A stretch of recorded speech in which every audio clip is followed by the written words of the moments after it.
Welcome everyone to The Spiritual Psychologist. In this episode today, I am talking to the amazing, inspiring Rachel Havicost. Rachel talks about her journey, her long journey with depression, anorexia. We cover topics in this episode around suicide as well. She is amazing. She is the best-selling author of Where the River Flows and Right to Heal. She blends the wisdom and lessons from 18 years of Western psychology, Eastern medicine, energy work, and didactic study. And she is amazing because she shows up with radical transparency, storytelling, and education. And she encourages others to witness themselves, to better themselves, to be the masters of their own healing. And her current mantra, which I love, is to show up in your messy, wild, and free version of yourself, and in the process to encourage others to do the same.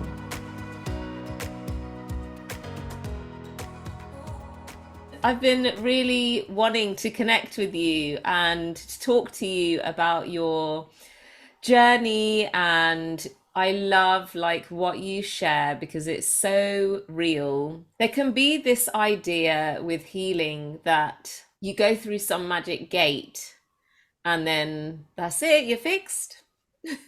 And you don't need to do any more work, and that's it.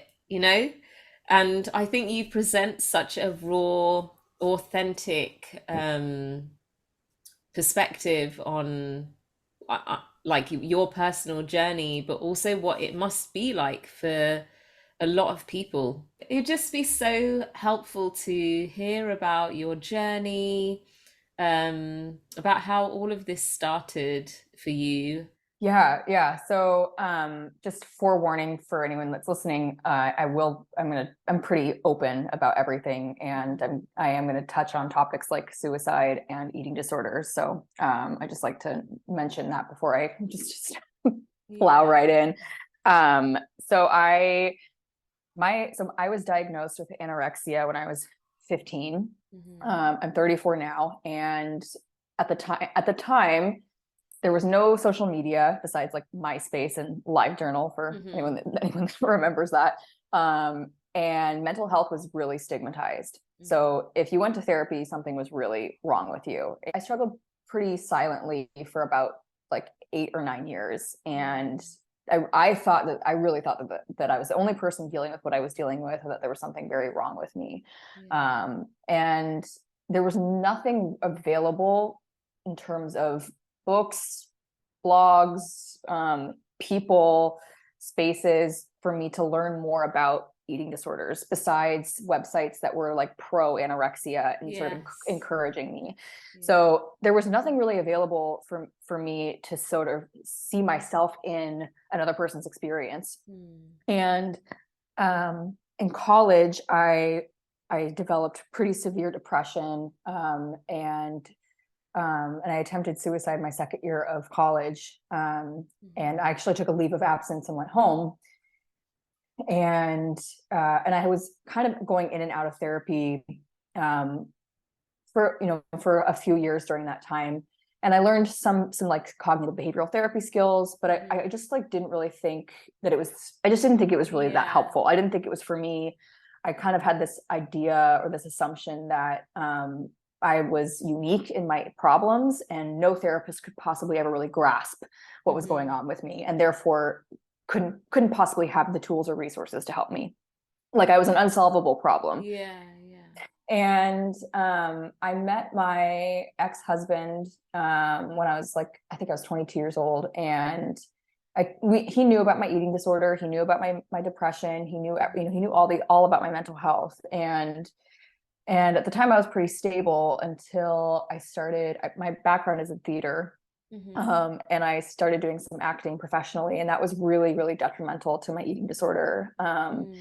And just the constant rejection, the pressure to perform always, everything, my appearance mattered regardless of what my size was. The way I looked was always being evaluated in castings and whatnot. And I had a pretty heavy relapse in my eating disorder, and my ex-husband, who was my boyfriend at the time, I remember he sat me down at dinner one night and he said, Rachel, you have an eating disorder and you're not doing well. And I want you to get help. And it was the first time anyone that like really loved me had ever sat me down and to my face said, I'm worried about you and I want you to get help. And so I did. I went to treatment, which was 4 months long. It was an intensive outpatient program. And I remember sitting in group therapy for the first time. And I would sit in both my individual sessions and in group therapy. I sat in silence, did not speak. I was like, you could not cut through the walls that I had built up for the life. Like it was just not going to happen. And I remember sitting in group therapy, and this one woman was sharing just so freely. She was talking about her childhood, and she was talking about her experiences in sex with men, and she was talking about her thoughts and her behaviors. And the first thing I thought was, wow, how are you so comfortable talking about all of this? I hope one day that I'm this okay talking about my experiences. And B, I've had every single thought that you've had. And it was the first time I felt like I wasn't alone. And that made me think, okay, if I'm not the only person that feels this way or acts this way or struggles with these things, then the support that's out there for people like me must actually be for someone like me. So it was knowing I wasn't alone was like the door for me to actually take therapy seriously and learn some of the skills. So you've got to be ready for it. Yes. That you've got to be the one that wants to do it and have that hope piece, right? Yeah. And I guess this is part of the challenge with trauma, that it's like you can see yourself in a certain way, you can see yourself as unsolvable. Nobody can help me, all of those things. I'm in this by myself. And I really think that like the group setup sometimes really does help with that like you're saying, that connection with, okay, hold on, it's not, these are like typical thoughts if you're in this space. Yeah. And it totally alleviated this thought I had all the time, which was I was crazy. And I don't like to use that word, but it used to be just a normal thought. It was like, I'm crazy. I'm sorry if I can't swear, fucking insane. Like, I just thought there was something so wrong with me. And so hearing that I was not the only person thinking these things, and that it didn't mean that there was something wrong with me. Like, I wasn't a horrific monster. I was just a person struggling with these symptoms. I mean, that there was a reason. And, so it allowed me to really take therapy seriously. And so after that, I thought, okay, this is where I want to put my energy. I want to help people like me. I want to go get my master's in mental health counseling, and I want to work in an eating disorder treatment facility, and I want to help young women with eating disorders. And I want them to feel less alone. So I went and studied to get my master's, and about a year and a half into my program, I started having panic attacks at my internship, and my eating disorder came spiraling back due to a lot of perfectionism and pressure I was putting on myself. And I had to withdraw from my program because I just couldn't sit with clients, and I knew it wasn't ethical for me to be sitting with clients when I couldn't even show up to work without having a panic attack. So there was a lot of shame after that, after having to, it was the second time I had to withdraw from school because of my mental health. And I started to create this story in my mind, which was, I'm never going to be able to finish anything I start. My mental health is going to stop me from ever finishing anything. And that's a story that I'm still rewriting. It's something that I'm still working through. And I spent that next year doing a lot of writing and a lot of yoga. And it was the first time I connected to something higher than myself. A friend of mine sent me Gabrielle Bernstein's "The Universe Has Your Back" tarot deck, or they're not even, I don't even know if they're tarot cards really, but it's like a little deck. And I'd never really engaged in anything that had to do with spirituality or faith. And I don't know, I had hit such a rock bottom that I was somewhat desperate for meaning and purpose. And I found a lot of support in developing a really spiritual practice in the mornings with mantras and meditation. I was terrible at meditation. I'm still terrible at meditation. But I was trying, and I was doing a lot of yoga, and I was writing. And writing had always been a way for me to process my anxiety and my thoughts. And I'd always kind of blogged, but privately, or like, my mom would read it, and that was kind of it. And that year I decided to start sharing my blog posts publicly without the intention of doing anything really with it, just more to maybe someone would read it and feel less alone. Yes. And my ex-husband, I remember he said to me, and I remember also telling him, I think I want to write a book about my eating disorder, because when I was young, there was only one book that was a memoir about this girl who had an eating disorder. It was the only one that I could ever find anywhere. And I thought, this is needed. We need more stories about people that are experiencing this. This is something I wish I had to read.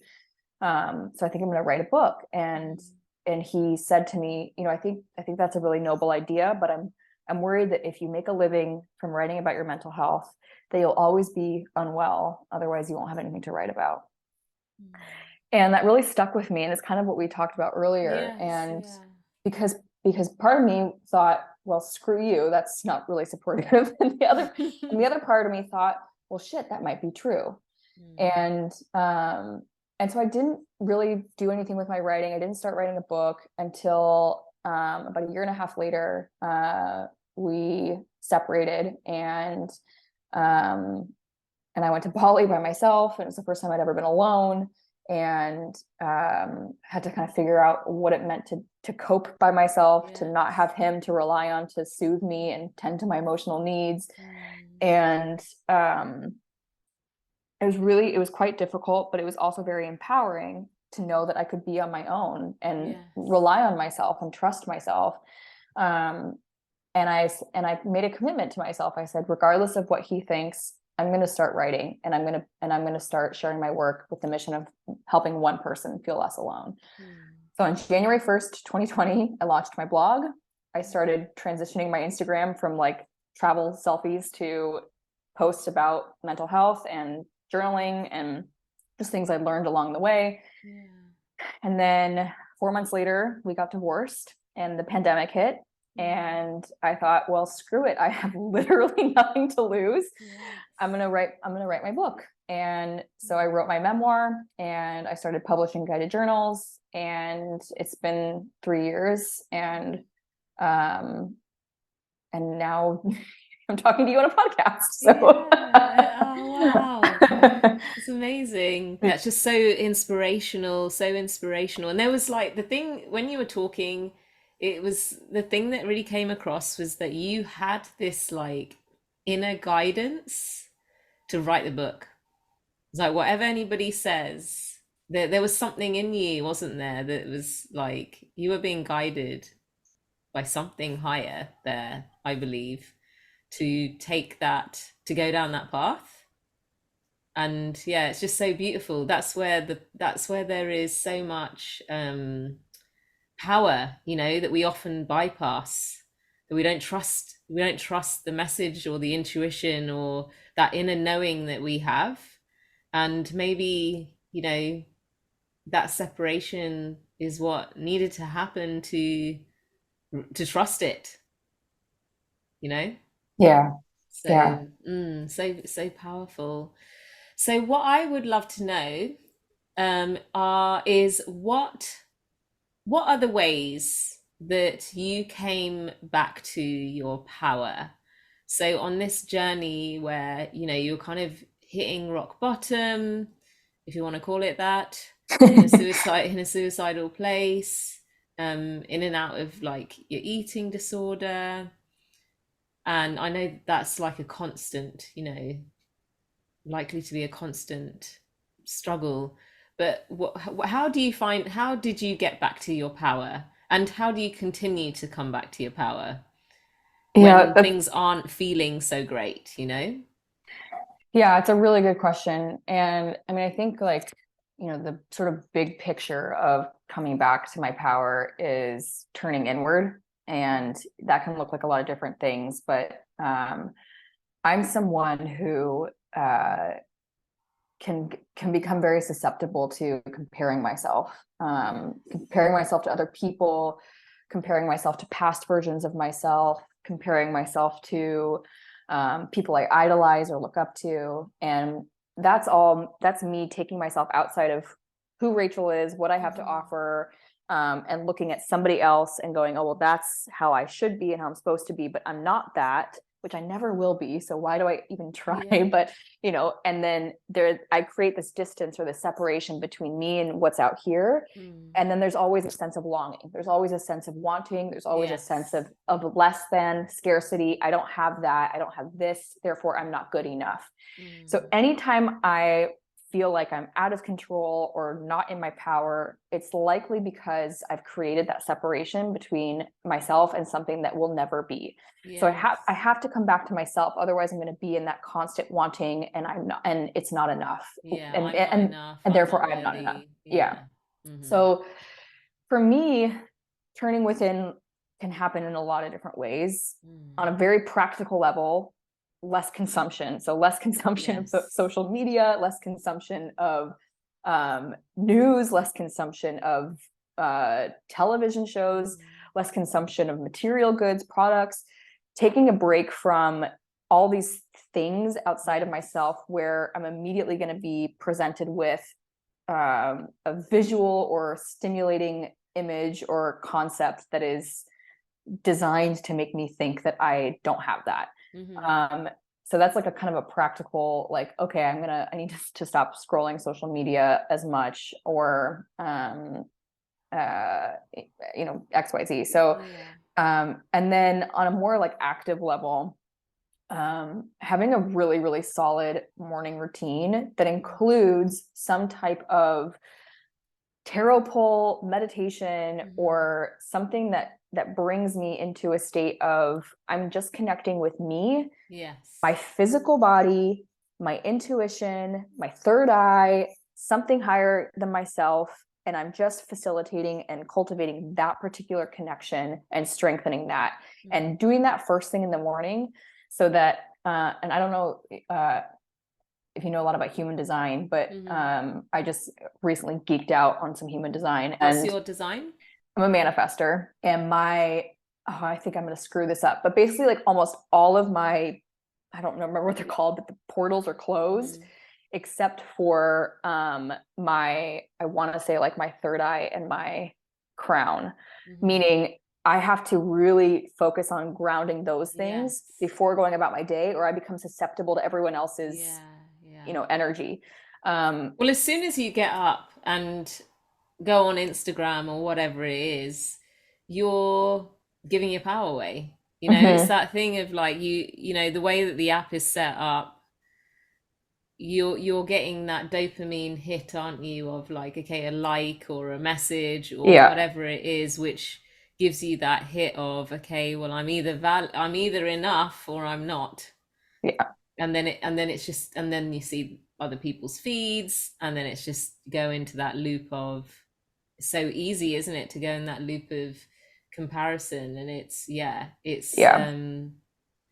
it's strengthening like your sense of self before you enter that space, because if if you're in your power, if you remember who you are and your truth, then you see what other people are doing, and it kind of bounces off of you. That's my experience anyway. And I know that when I go on Instagram and enter some kind of a hole, that that you don't just like, I can feel over a period of time that like I'm getting dragged away. It's like something's getting sucked out of me, and I need to bring it back. Totally, absolutely. And that's why like just getting grounded first thing in the morning and setting an intention or having some mantras to help me go about my day, like that becomes my singular, like, this is why I'm coming on social media, or this is why I'm going to whatever it might be. And like a morning routine doesn't have to be tarot or meditation, or it can be whatever feels really grounding and solidifying for each person. I find that for me, it's whatever it is that I'm doing, it's just a time for me to check in with myself before I go out and start giving my energy or absorbing other people's energy and Yeah. I'm just creating a sense of like, oh, hey, Rach, here you are. It's me. Hi. Here's where we're at today. Let's build some, some, not even armor, but just like, it's like putting on clothing for my emotional and spiritual well-being Yes. before leaving the house. Otherwise I'm walking out naked, and it's the same thing. So I find that really helps. Another way that I think, like, not on a day-to-day basis, but more long-term, that has really helped me to take back or to reclaim or even create a sense of having any kind of power is self-respect and boundaries, and getting really clear on what my values are so that I know how to respect myself. And and I think those change over time, but I mean, even just I'm on dating apps, and I'm in Portugal right now, and I was chatting with someone who I was having a nice conversation with, and he said, I'm actually not in Portugal now, but I'll be there on this date, and I'll be there for about 5 days. Would love to meet, just would love to meet up with you. And I am right now, I'm interested in partnership. I'm interested in a long-term relationship. And I think a year ago, I would have said yes, because I would have had this fantasy that maybe we'd fall in love and then he would stay, or I would go, I don't know. And it was interesting because I noticed such a shift in my ability to stay really present and grounded and go, oh, well, that's a bummer. I really liked talking to you. You seem amazing, but I'm looking for something longer, more long-term, whether it's a friendship or intimate. So I don't think I'm the right person to meet up with for drinks. And I didn't feel, like a year ago, it would have taken me days to craft a message. I would have been so worried about hurting his feelings or saying the wrong thing. But abandoning yourself in the process. And totally, yeah. And there was no sense in my body that what I was saying or doing was wrong. The only sense I had was, this is exactly what I need to say, and it's completely fine for me to say it. But to get that shift in feeling that way, and feeling like I'm allowed to say that and there's nothing wrong with it, it took years of me understanding what it means to respect myself and what that looks like in practice. We don't know what self-respect looks like if we've not been respected. Exactly. It's the same with self-love. I guess it all intertwines, doesn't it? That, like, how do we know how to love ourselves if we weren't shown unconditional love, And so it's when people go into that space of, I don't know how to respect myself, I'm constantly doing things that, like, sabotage my sense of inner peace, even though I know that it's going to.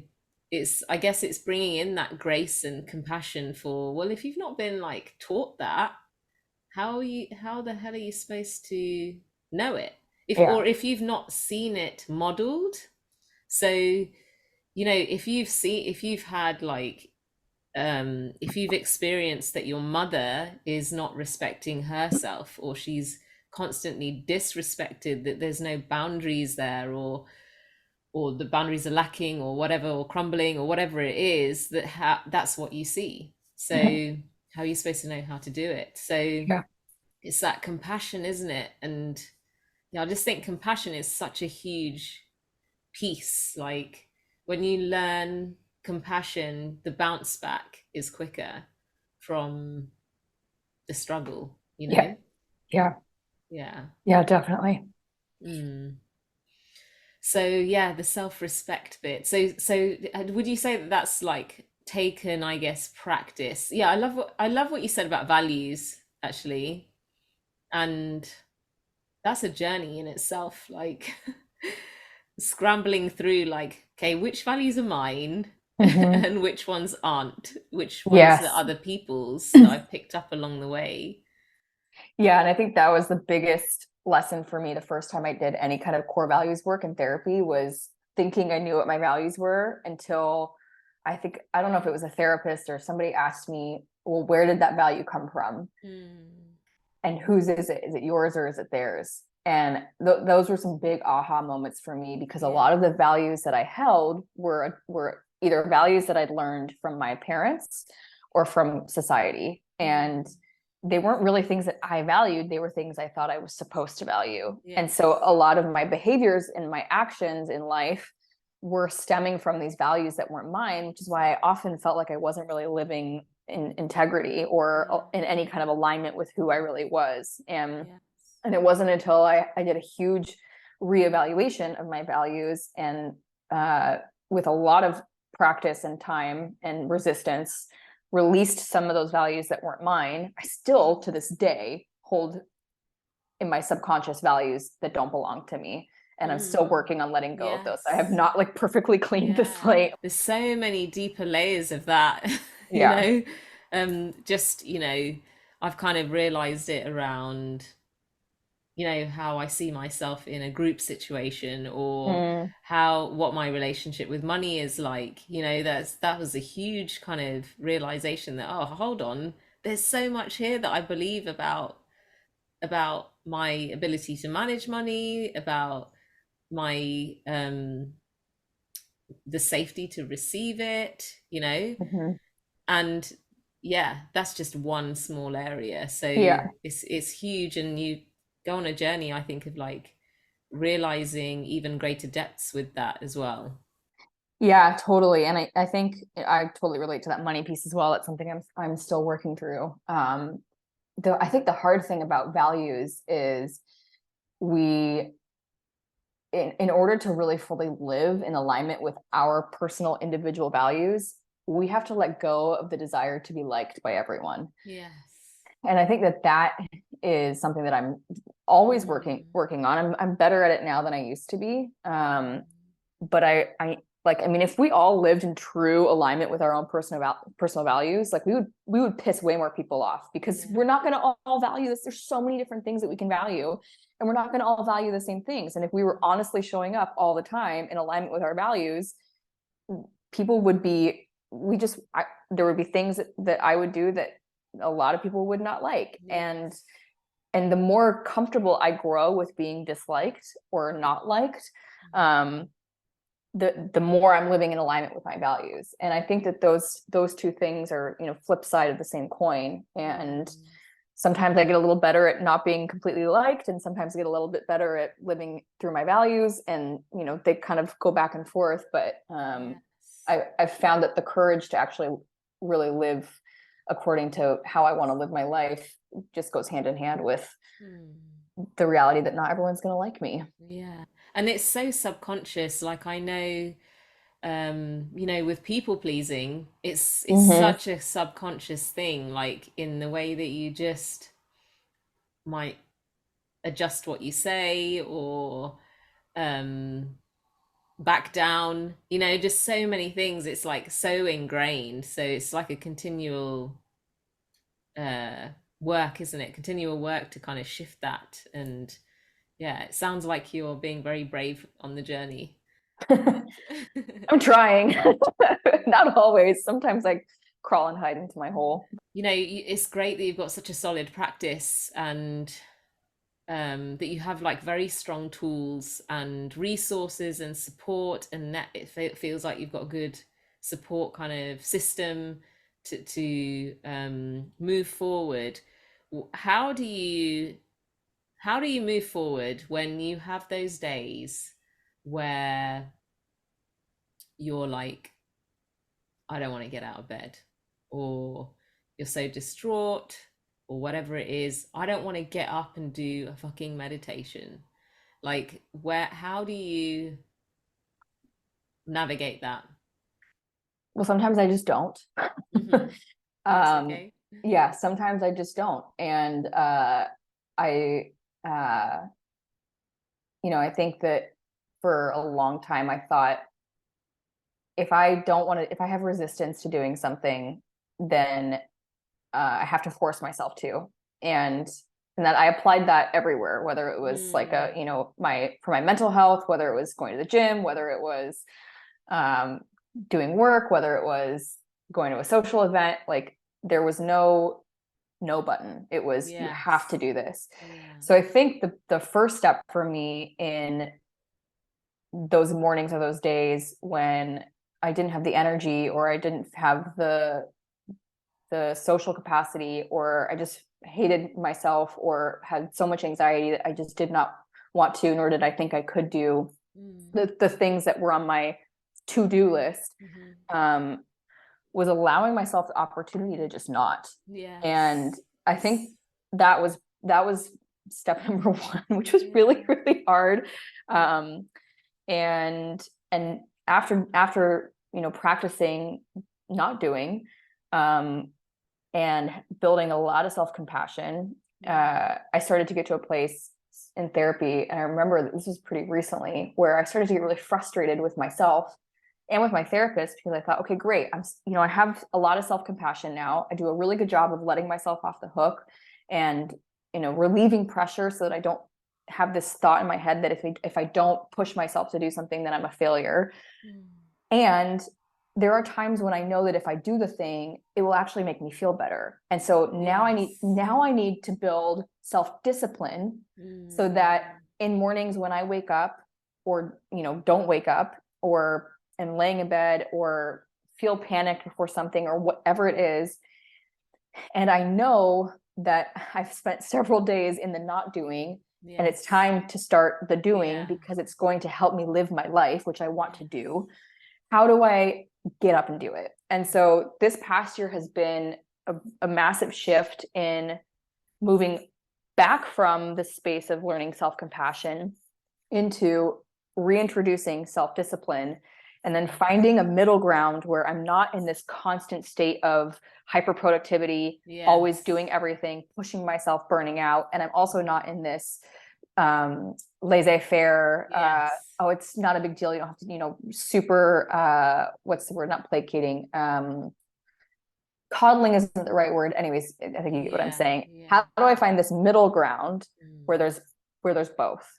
And so I think, to answer your question, it's finding that middle ground of a nice balance, with grace for the fact that you will go one way or the other, because we're not perfect and we can't teeter the line perfectly, especially because it's imaginary, of having self-compassion and checking in and going, all right, how many days in a row, or how long has it been since I've maybe, despite my energy levels, talked myself through getting up and doing the thing, versus how long has it been that I've been pushing myself, and maybe is it time for me to rest and just give myself a break? I know for me that self-discipline has been associated with what you were saying then, like the pushing, the forcing. It's been unhealthy. The level of control has been harmful as opposed to loving, And so then when you go on that journey of like finding self-compassion, the thought then of reintroducing the idea of discipline can feel really masculine. And it's that thing of I talk about a lot about self-leadership, because it's that thing of how do you lead yourself to move to do something that is going to benefit the future version, or the higher self version, or the empowered version of yourself that you want to bring in. And it's just so different, isn't it? It's a different, however you want to call it, leadership, discipline, it's a different framing of it to what a lot of women are used to, which is punishment. That discipline equals punishment. Yeah. I love that. When you said self-leadership, I just got this visualization of like gently guiding like a sick animal to a little like area of water. Like this sort of like, and this is sort of like, I think the way I try to talk myself through moments of needing self-discipline. And so I like the way you're describing it with the word leadership, because I think about it as in terms of like, how would I lead or guide a sick, innocent creature back into health? I wouldn't say, get over to the water and drink that now. Exactly. I would say, let me help you. We're going to move slowly. And I think a little bit of water would help. So we're just going to go and get a little bit of water. It's the only thing we're going to do now. Have a little bit of that. And then after that, we'll do the next thing. Right. Yes. So taking that same energy and quality into my morning, like, I know you're not feeling so well. So why don't we get up and we're going to go take a nice, warm, long shower. and Mm. we'll just do that, and then after that we'll do the next thing, right? Yes.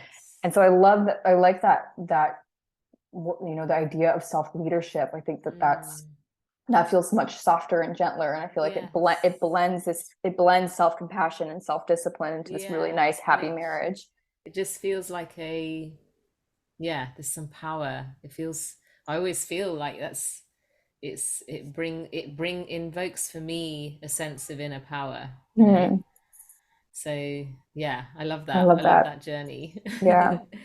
So if thank you so much for sharing where you have journeyed from and where you're at. And I just know this is going to be so helpful for people to hear. And you work with women as well, don't you? And I know that you have like different ways that you support people. Do you want to talk about that a little bit? Yeah. So if folks want to work with me in kind of like a one-on-one capacity, right now I offer different kinds of support for writing. That's Mm, kind of my main focus when working one-on-one with folks. So I do single time consultations for folks who are hoping to write or share their story. cool. I also offer like ongoing mentorship in case people are looking to work on a book or Yeah. longer form projects. Yeah. Um, I also offer just single time consultations if people want to just talk to me about their mental health and feel Hmm. stuck and not really sure what direction to go. I help people Yeah. kind of figure out like this is where we're at. This is a good Yes. direction to go. Here are some resources because that can always feel really really overwhelming. Mm, So kind of helping and being a guide with mm. that as well. And have you got Um, any other books on the way? I am in the Any process. ideas? Yes, I'm in the process of memoir number two. Amazing. So I'm really excited about that. My hope is to, you know, there's a lot of memoirs and books about women who've experienced divorce and sort of Mm, what life is like afterwards. But I found that in these books, there's always, you know, the ending or the happy ending is that they find somebody new. And I found that that has created sort of a sense in me as a reader and someone who's been through a divorce, this idea that that's the happy ending. And if I don't get that happy ending, then you've failed. then I've failed. Yeah. So where's the story of hope for the rest of us Mm, who either haven't found someone or don't want to find someone yes. or aren't looking for someone? What could we have to look forward to that isn't embedded in find somebody else? Oh, so powerful. Oh, well, I can't wait until it's out. Me too. Thank you so much, Rachel. I will put links in the show notes. So if anybody wants to connect with Rachel, then you can do. Thank you so much for being Thank here, for you. sharing, and I look forward to see more of you dancing as well. So always such a powerful message with dancing, and I love dancing too. So Yay. thank you Thank you so so much. much.